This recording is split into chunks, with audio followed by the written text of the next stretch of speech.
Sinyal koalisi antar partai untuk perhelatan pemilihan kepala daerah pilkada di Kabupaten Buleleng kembali menguat. Potensi koalisi muncul dari Partai Golkar yang diajukan Sugawa Khori saat kembalikan berkas pendaftaran calon Bupati Buleleng ke DPC Partai Hanura.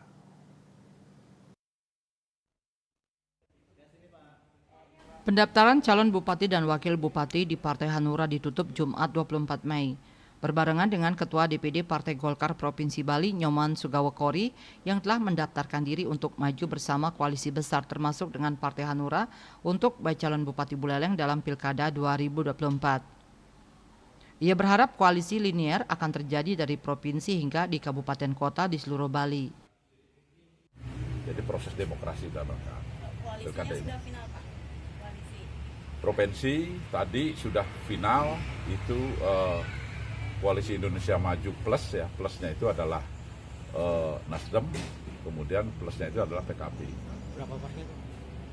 11 itu, 11 sudah bertanda tangan, stempel.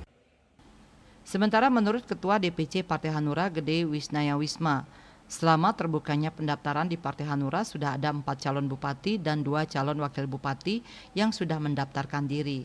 Dan untuk perubahan Buleleng ke arah yang lebih baik, pihaknya siap membangun koalisi untuk Pilkada 2024.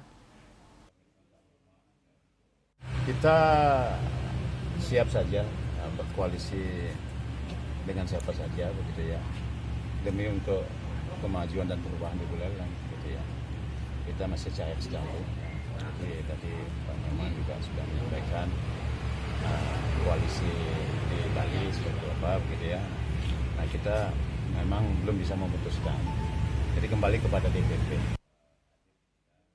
Gede Wisnaya Wisna mempertegas perihal hasil final koalisi dan rekomendasi sesuai dengan jadwal di Hanura dan keputusan dari DPP Hanura yang disepakati. Yasri Yuli, Bali TV.